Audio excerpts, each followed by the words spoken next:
noches, edición número 545, entre ustedes y nosotros. Buenas noches, Osvaldo. Buenas noches, Jorge. Hoy recibimos un invitado muy especial, Luis Rosales, que cuando escuchó el 545 y así con la cabeza, vino varios de los 545, sí. Afortunadamente. Y tengo ciudadanía en este programa. Ciudadanía, planta permanente. Claro. Los temas que hoy vamos a abordar, muchas veces decimos que estamos permanentemente sumergidos en la coyuntura, pero la verdad que eso es lo que este país, esta realidad tan cambiante de la Argentina, nos obliga a nosotros a marcar la agenda con los temas que a diario se suscitan. Por supuesto que el tema que hoy vamos a abordar trasciende lo nacional para hablar de las elecciones en distintas latitudes. Los hechos más importantes de esta última semana, creo yo, no sé si vos lo compartís, ha sido por un lado los anuncios que hizo Mauricio Macri en realidad en materia social, no solamente en materia previsional, es pagarle esta deuda tan injusta que tenía la sociedad con los jubilados, que con los fondos del ANSES se habían dilapidado en otras direcciones, no cumpliéndose con un fallo Badaro que establecía la posibilidad de cobrar el 82% móvil.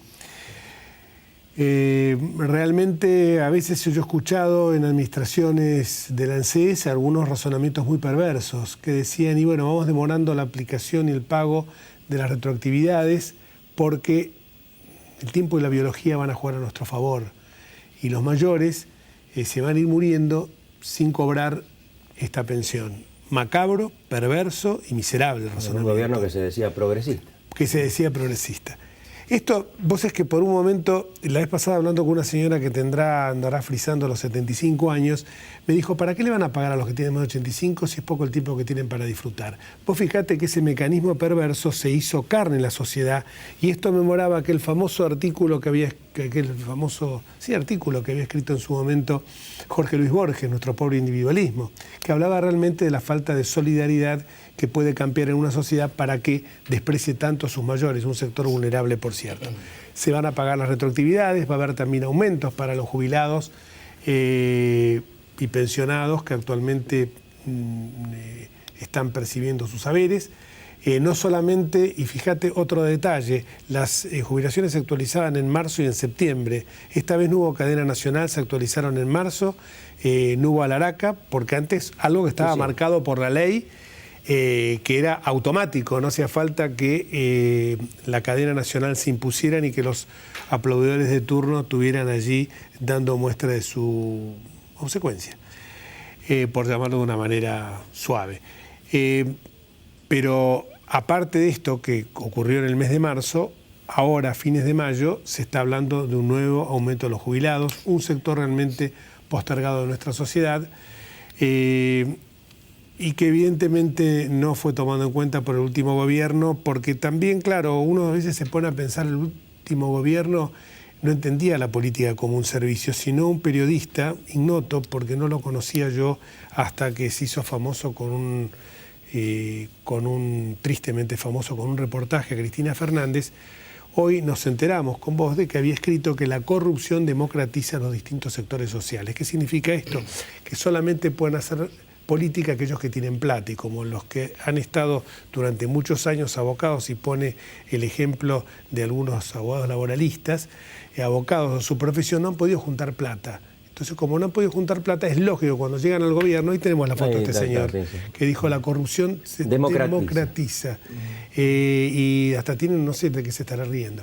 Pero lo que digo es lo siguiente, dice que entonces es lógico que el funcionario, cuando llega a ocupar un cargo público, incurra en actos de corrupción. Claro, porque él dice que se requieren muchos fondos para las campañas, para hacer política, todo lo cual es cierto, pero lleva a otro debate, que es el de la financiación, de cómo es un debate en todo el mundo, solo privada y pública, es un debate legítimo en todo el mundo. Ahora, lo que nadie nunca ha planteado es que el funcionario que llega, el presidente, el gobernador, directamente tiene que robar dinero de la obra pública, quedárselo él y usarlo a su discreción, de acuerdo a cómo... Y como acá hay varios que estamos en política, caso de Luis, que fue candidato en alguna oportunidad a gobernador de Mendoza, claro.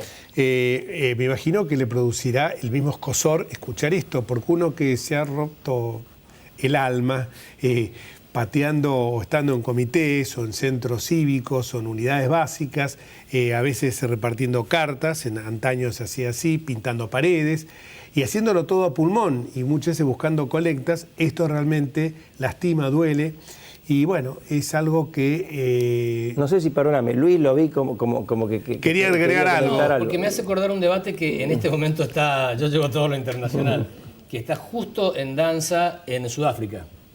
En Sudáfrica hay un choque de culturas muy grande, de civilizaciones casi, claro, ¿no? La mayoría, 38 millones de los habitantes, son de raza negra, de origen africano, y hay una minoría de 5 millones que son europeos, sobre todo ingleses y africanos. Lo dije holandés. Yeah. Los europeos controlan la provincia del Cabo y los africanos, los negros, el resto del país y casi todas las otras provincias. Y el debate ha sido porque el presidente destinó fondos públicos para mejorar su casa, la pileta, y lo justificó por razones de seguridad. La pileta y una cancha de no sé qué, algo así. Cuando empieza el debate y casi hay un impeachment, finalmente la discusión se zanja con las mayorías africanas diciendo este tema de la anticorrupción es un invento occidental, europeo. Acá en África existe el jefe, el gran jefe de la tribu que cobra por gobernar. Listo. No vengan con pruritos occidentales. Anglicismos. Bueno, Hernán Brienza sale poco, porque si hubiera tenido un mentor le hubiera dicho, mira, si querés ir en esta dirección, si lo hubiera tenido... Ahora va a enriquecer su artículo. Fue un artículo que publicó en Tiempo Argentino. Con esta referencia tal vez puede llegar a escribir un tratado. El tema es que nosotros nos hemos ordenado y hemos decidido ser parte de la familia occidental, digamos. Claro, está bien. Dentro del canon occidental no sería correcto. Claro, exactamente. Además también es falso, porque, a ver, decir esto es implicar que todos los políticos siempre han robado y todos han sido corruptos. La historia argentina nos muestra muchísimos ejemplos que no han sido así. Sicilia, bueno. de la Rúa, y de la Rúa un hombre de fortuna, pero que no se enriqueció. Alfonsín, que murió en la misma casa donde estaba viviendo cuando se retiró, en la calle Santa Fe y Rodríguez Peña. Bueno, Ilia de ser extremo, Frondizi igual. O sea, lo bueno es que cuando uno ha tenido la posibilidad de cruzarse a estos presidentes por la calle, vos los ves sin custodia, sin nada, y entrando en una casa común, como puede vivir cualquiera de nosotros, cualquier televidente, y con la frente alta, no con un ejército de guardaespaldas, que a propósito de esto me llamó también la atención en el último Tedeum, que Mauricio Macri entró prácticamente sin ningún tipo de custodia, nada, y cuando uno la veía entrar en cualquier lado a Cristina Fernández o a Néstor Kirchner, era una marabunta de gente entre periodistas. Pero vamos a los temas internacionales, aprovechémosla, Luis. Estados Unidos, te la disparamos así la primera pregunta. ¿Qué pasará en el gran país del norte, no? Claro. Puede ser. Lo que no podía ser, puede ser. Puede ser que gane Trump. Puede ser que gane Trump. Es más, estoy autorizado por vos para decir que lo ves bastante probable. Bastante probable, porque si uno analiza las dinámicas de las campañas electorales norteamericanas, descubre que, si bien son cada una particular y original, tienen un montón de temas en común y casi caminos que se van como repitiendo. Y una constante es que si un candidato llega a esta altura de los acontecimientos y se le da lo que acá decimos alineación de planetas en Estados Unidos, se dice el momentum. Llega con su momentum, es como una inercia, una fuerza especial. Como ha llegado Trump, es altamente probable que eso le dé el impulso. Es decir, es la novedad, es la respuesta de vastos sectores norteamericanos que están enojados con el establishment. Él ha sabido captar eso. Fíjense que ambas márgenes del río político norteamericano están resolviendo sus temas casi por fuera del margen. El Partido Demócrata, si bien se va encaminando a elegir la Hillary, es bastante... una dura lucha. Una dura lucha con un emergente, Sanders, que es un socialista europeo que para Estados Unidos es el equivalente a mi comprovinciano del Caño acá, digamos. Es casi fuera del sistema. Sí, fuera del sistema por izquierda. Digamos. Exactamente. Pero está sacando un montón de votos. Sí. Y el ala republicana está resolviendo por un outsider también. Entonces, la tradición americana de resolver por el centro, siempre aparecían los outsiders, pero después la cordura, la tradición indicaba que ambos partidos confluían hacia el centro y después era un drama existencial el diferenciarse ahí. Eran por márgenes muy chiquitos. Entonces, en la actualidad lo que está pasando es que Estados Unidos está resolviendo por los extremos. Pasa en casi todas las democracias del mundo en este momento como consecuencia de la crisis. Puede ser España otro caso. Otro caso, está resolviendo por extremos. En Austria lo leí, que ganó un partido ecologista frente a los partidos tradicionales y frente a un partido de extrema derecha. Pero el balotaje fue ecologistas y neonazis. Fascistas y neonazis. O sea, si esos no son extremos, los extremos... y en Austria, ¿no? En Austria. El huevo de la serpiente. Sí. Entonces, ahora, sí, Luis, sí, disculpa. Sí, perdón, dale. No, que también se habla mucho, de varios expertos hablan de que estamos viendo, en Estados Unidos está viendo un tiempo antipolítica. ¿Compartís eso? Sí, sin duda. Y acá se da que la paradoja es que Trump significa el Wall o Main Street, y en realidad es Main Street versus Washington, que es Hillary Clinton. ¿Qué es Main Street? Main Street es la forma, el eufemismo que usan los norteamericanos para describir... economía real, podríamos decir. Sí, en la ciudad siempre la calle principal es Main Street, donde están los comercios. Wall Street es las finanzas y Washington son los burócratas. Esa ciudad inventada, casi greco-romana ahí, que tanto conocemos los de la Fundación Universitaria del Río de la Plata, que todos nosotros conocemos, que vamos a conocer de vuelta este año con las elecciones. Pero digo, esa ciudad que es burocracia, poder, alejado del norteamericano medio que la padece. Sí. Entonces, Trump está haciendo eso. Y la jugada que puede tener Trump bajo la manga, es que una vez que llegue ya el tiempo, que es cuando consiga la nominación en la convención republicana, sea el momento de virar, de correrse un tanto al centro. Porque, en realidad, el problema de Trump o el peligro de Trump no es tanto que sea de derecha, sino que es imprevisible. Es imprevisible, ese es el tema. En realidad, claro, él ideológicamente no es tan conservador como era Ted Cruz. Claro. Él es un populista que puede adquirir diversas Entonces, es probable formas. que los estrategas, y además tengo alguna información en ese sentido, le estén recomendando y él lo está considerando, una vez que ya conquistó al Tea Party, para decirlo de alguna forma. Ya los tiene adentro, se corre un poquito hacia el centro y le pide algunas disculpas a algunos sectores que ofendió para conquistar a los más extremos. Entonces, si consigue, por el anti-hilarismo, para llamarlo de alguna forma, seducir a algún sector de los que ofendió en la campaña interna, Trump es el presidente de los Estados Unidos. ¿Qué se puede prever ahí? La imprevisibilidad es lo que da miedo. Claro. Es un señor que si es un chiste el que digo, una imagen exagerada, si se apoya y se equivoca, se destruyen 2 países en un botón en su escritorio. No es tan así.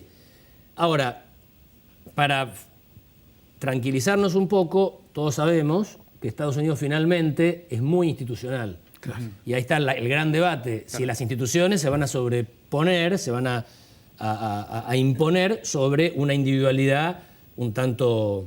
Sí, el presidente no concentra todo el poder. Si finalmente las instituciones lo van a domar a Trump si llega a ser presidente, ¿no? ¿Y cuál es el perfil del votante? Digo, porque al margen de este temor que hay en cuanto a... Tanto en Europa hay temor de que pueda llegar a ser Trump, en América Latina también hay temor, pero ¿cuál es el perfil del votante que vota a Donald Trump en Estados Unidos? Hasta ahora es el americano medio, generalmente del interior del continente, no de las costas. Siempre, viste, cuando se ve el mapa electoral de Estados Unidos, ves esa especie de sándwich de costas celestes, azules demócratas, y rojos, ¿no? Sí, azules o celestes, y un jamón bien colorado republicano en todo el centro, ¿no? Son esos colorados que están por ahí, que son colorados, de verdad. Rednecks. Sí, que están en el medio de los Estados Unidos, son muchísimos, de clase media, media baja, media alta en algunos casos, alejados que tienen casi... abrazan los principios fundadores de la Unión Americana. Poco Estado, poco gobierno, poca molestia de Washington, ¿no? No, y te llevo, perdón, al tema de Brasil, porque ya veo que nos están haciendo algunos gestos. ¿Cómo ves que pueda llegar a desenvolverse o cómo se desarrollará el proceso y el futuro de Dilma en caso de que sea removida de su cargo? Y si no lo fuera, ¿cómo va a ser gobernar en un país tan dividido no solo parlamentariamente, sino socialmente, ¿no? Me parece que va a ser removida del cargo y me parece que lo va a hacer antes de lo que tenemos pensado. Porque los otros muchachos contaron las costillas y tienen los 2 tercios. Esa sesión enorme del Senado sirvió, entre otras cosas, para ver cuántos eran. Y por uno más tienen los 2 tercios. Me parece que ya está el tema. Hay que entender que Brasil es muy complejo. La política brasileña siempre es así, nada más que a veces, cuando hay una crisis tan grande como la que vive Brasil, estalla y sale a la superficie. Pero por debajo, el PT no gobernaba solo, gobernaba con Temer, el PMDB y un montón de otros partidos. Temer, en realidad la crisis provocó que se fuera desgranando esa alianza especulativamente y Temer la concentró de vuelta. Así es Brasil. Brasil es la continuidad del imperio, es la continuidad de la corona portuguesa, es un ente que nuclea a por lo menos 5 o 6 países diferentes. Y gobernar un continente no es sencillo. Seguro. No es sencillo. Entonces, ¿qué tenemos que desear desde aquí, desde el sur del Brasil? Que le vaya bien con Temer, que vuelva Sí, a sí, Dilma, con quien sea, sí, seguro. Pues si le sigue yendo mal a Brasil, no hay forma de que nos vaya bien a nosotros. Hace 30 años que decidimos ser simbióticos. Podemos decidir cambiar y seguir el modelo chileno, pero 30 años después me parece que ya es demasiado tarde. Me acuerdo de algo que escribió, no sé si en algún libro de él, que hablaba de hacerte el amigo del grandote del barrio, que era el ejemplo que había seguido Canadá con Estados Claro, Unidos. y lo comentó en el programa nuestro cuando Lo vino. comentó en el programa. En tu libro anterior había sido. Sí, exactamente. Y no podemos obviar ese destino, por ahora. Muchísimas Al gracias. contrario. Y vamos a una pausa cuando volvamos con Juan Pablo Révora.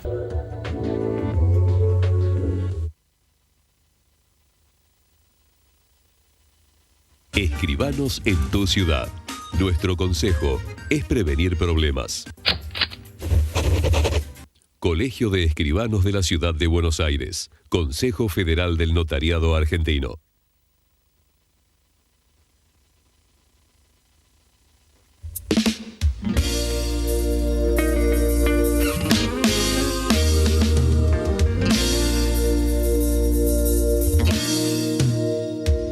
Vivimos en un mundo que necesita minerales.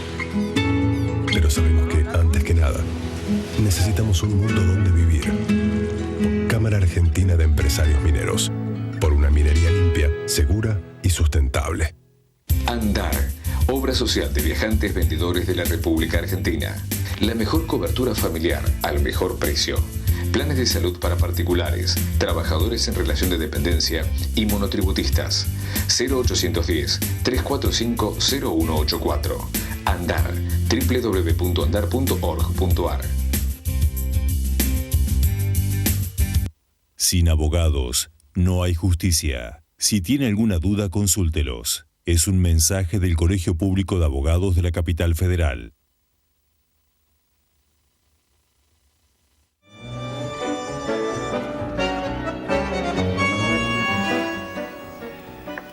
Y ahora en este segundo bloque tenemos que presentar a alguien que integra el staff, obviamente, y que en el primer bloque omití presentarlo. No pasa nada, no hay ningún problema. Matías Ricardo Enríquez. Encantado. Y Juan Pablo Révora, buenas noches. ¿Cómo le va? Lo que Gracias. pasa es que con la dinámica. La dinámica y la vorágine.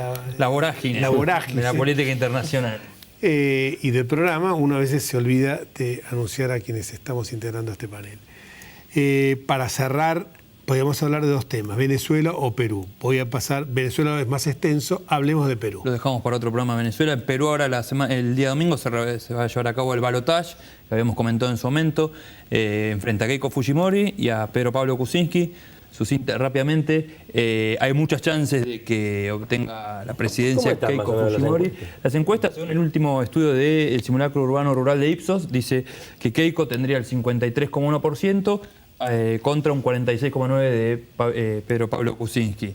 El margen es bastante, ahora se achicó mucho en comparación, es lógico, pasa eso siempre en la segunda vuelta, pero justo hoy, en estos días, se está llevando a cabo la alianza entre Verónica Mendoza, que era la que había quedado tercera, que había obtenido, tenía los números por ahí, pero bueno, había tenido más o menos el 20 y pico por ciento, perdón, el 18,74%, por lo cual hay que ver si ese caudal de votos empuja a Kuczynski. ¿Pero alianza con quién de Mendoza? Con Kuczynski, lo cual sería, con tal de que no sea Keiko, ahí está como, no, que mientras no sea una Keiko... especie de Trump peruana. Claro, una suerte, sí. Ojo con algo que es lo siguiente. Es muy importante el voto peruano en el exterior. Entre otros, en la Argentina están en condiciones de votar 100.000 peruanos. Exactamente. En 5 escuelas votan. Esto lo sabemos por la función pública, ¿no? Y la vez pasada, en la primera vuelta, votaron cerca del 60%. Y el voto, me contaba alguien del consulado, el voto en el exterior puede llegar a definir la elección. Hay una comunidad, en Washington, muy cerca de Washington, hay un condado que se llama Peterson, Sí. que tiene una gran comunidad también peruana, y llama la atención de que algunos candidatos no le estén dando importancia a esto, entre los dos, entre Kuczynski y entre Keiko Fujimori. Pasamos a otro tema, sigue rápidamente. Sí. A ver, tendremos un montón de temas, Jorge, para analizar. Diga usted. La presencia de Eve Bonafini en una entrevista con el Papa Francisco, se habló mucho, se dijo mucho. Los anuncios del presidente Mauricio Macri en estas últimas horas. Podríamos detenernos en el tema de los jubilados. La verdad que también he escuchado, siempre uno trata con Matías de verle del lado de la repercusión que tuvo en los medios, verle el tratamiento que le dieron los medios a los temas. La verdad se habló muchísimo en estas horas de lo que pasó, el anuncio de los jubilados, el blanqueo y demás. Y uno se sigue sorprendiendo con la postura que están teniendo algunos periodistas y demás. A uno hubiese querido escuchar a estos periodistas en otros momentos también, ¿no? Haciendo preguntas, estas inquietudes que tienen, o de repente le han nacido tantas inquietudes que no se valora la noticia. Porque de repente de ocuparte, como vos dijiste, de los jubilados y aumentarles ahora y no esperar, ¿no? A mí me sigue llamando la atención esto, ¿sí? La maniobra que están teniendo algunos. Digo, el tema de los jubilados es para hablar, para desarrollarlo muchísimo. Sí, el tema de las Fuerzas Armadas, tenernos al presidente Mauricio Macri ayer lunes, sí, en un acto de las Fuerzas Armadas, encabezándolo. Imágenes que ya no las teníamos presentes en nuestras retinas. Y que eran tan comunes. Nosotros el 29 de mayo, el Día del Ejército, era una cosa muy común. Con esto no estamos defendiendo a quienes cometieron delitos infundados en un uniforme tan caro a los sentimientos argentinos como es el de las Fuerzas Armadas y de Seguridad.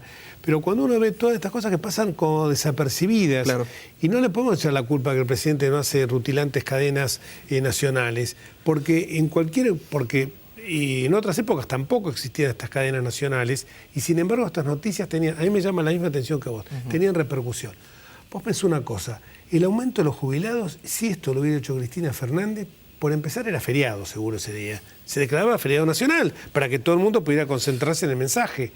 Lo mismo, y estas cosas a mí me resulta llamativa el tratamiento que le están dando a los medios de comunicación. Parecía que entramos en una suerte de, no sé, de canibalismo. Si no me das plata, no pasa nada. Dejo pasar de largo las noticias. Se está viviendo, la verdad, un momento también muy intenso entre los gobiernos, los medios. Bueno, habrá que ver igual, esto es un proyecto de ley, ¿no? Habrá que ver el paso al Congreso. Cómo si se dan por supuesto, sería muy antipático por parte de un legislador rechazar algo que implique un aumento de los jubilados, pero recordemos que esto a su vez se financia, según la idea del gobierno, con lo que se espera recaudar del blanqueo. El blanqueo siempre es un tema polémico, por decirlo de alguna forma. Y en principio no debería existir, pero cada gobierno tiene su blanqueo. Y bueno, pero ese punto, no el otro que es simpático, ese punto que es el antipático va a dar seguramente terreno fértil para que pueda ejercerse alguna oposición y las provincias de otro signo puedan obtener tal vez algunos recursos adicionales para pavimentar su voto. Es posible. Es posible y bueno, eso forma parte de las negociaciones, de la negociación. Cuando no es espuria, si vos me decís, es pavimentar y se ve el pavimento y se ve la ruta. Si se ve el pavimento. El problema es cuando no se ve, ¿no? Claro, o lo ves contándose en bolsitas en la rosadita, ¿no? O pesándose. No, es inevitable en un gobierno que está en minoría parlamentaria, así que siempre va a tener que hacer ese tipo de negociaciones. Ese tipo de negociaciones que, vuelvo a repetir, no son negociaciones espurias ni mucho menos, ¿no es cierto? Me parece que el otro tema me parece que es importante lo del ejército, porque se le vuelve a dar una relevancia a un sector de la comunidad absolutamente postergado. Bueno, a ver, para completar lo que vos decías, ¿podemos tener Fuerzas Armadas o no tenerlas? Ahora, si las tenemos, tenemos que tratar de darles una misión, de darles los recursos mínimos y de respetarlos. Claro, respeto. Los juicios van a seguir a los militares que han cometido violaciones a los derechos humanos, pero los que hoy están en las Fuerzas Armadas no deben ser considerados enemigos, sino directamente eliminemos las Fuerzas Armadas como hay países que no las tienen. Claro. Fue la demagogia de estos últimos años, ¿no? Por ahí. Exactamente. Y la diferencia con los últimos años es tenerlo sentado allí a César Milani. ¿Estaba en el acto César Milani? Fue invitado y estaba allí sentado. ¿Sí? Y eso te marca un poco la diferencia, Jorge, Osvaldo, Matías, lo que hablábamos en este programa, ¿no? La vuelta de hoja que se ha dado de este gobierno, tenerlo a Milani sentado allí, en un acto del ejército. Increíble, ¿eh? No lo sabía esto. Yo tampoco lo sabía, sí, gracias Yo por la tampoco. noticia. 3-1. Y el otro tema también que me parece que es importante es el tratamiento que hubo en estos días con el tema de la visita de Eve de Bonafini, Sí. que esto hay que entenderlo bien en el marco de lo que para nosotros los católicos es la misericordia. Alguien que pide perdón, más allá del Papa, no con esto se zanja todos los actos que cometió de Bonafini, pero si realmente que hemos sido víctimas todos. A mí me recuerdo que un día en un programa de televisión me corrí con un paraguas. Porque, ¿Te corrió Bonafini con un paraguas? Sí, no, por supuesto no, pero me amenazó con un paraguas, se debe acordar mucho de Rafael Martínez Raimonda, por el programa del Hombre Libre, que se enojó mucho conmigo y con él, vos en ese momento estábamos trabajando juntos, se enojó mucho conmigo y con él, ¿qué hacen esos dos gorilas ahí? Pero esto, yo creo que es una de las cosas que tenemos que tener la suficiente grandeza, como Monseñor Jorge Casareto, egresado también de nuestro colegio, dijo algo que fue muy sintomático, muy real, cuando señaló que lo que estaba diciendo Eve de Bonafini del 55, que Eve de Bonafini no era representativa del pensamiento del Papa, que si el Papa quiere saber la realidad de la Argentina, tiene todo un conjunto de obispos que le transmiten la realidad día a día. Y esto se concatena con la homilía, con estos hechos de las escuelas ocurrentes, con el Partido de la Paz, con la visita de Federico Salvay, de Marcos Peña, de Esteban Bullrich al Vaticano, y en este marco de distensión de conflictos que también yo creo que acá alguien pone, el diablo mete la cola para que esto suceda.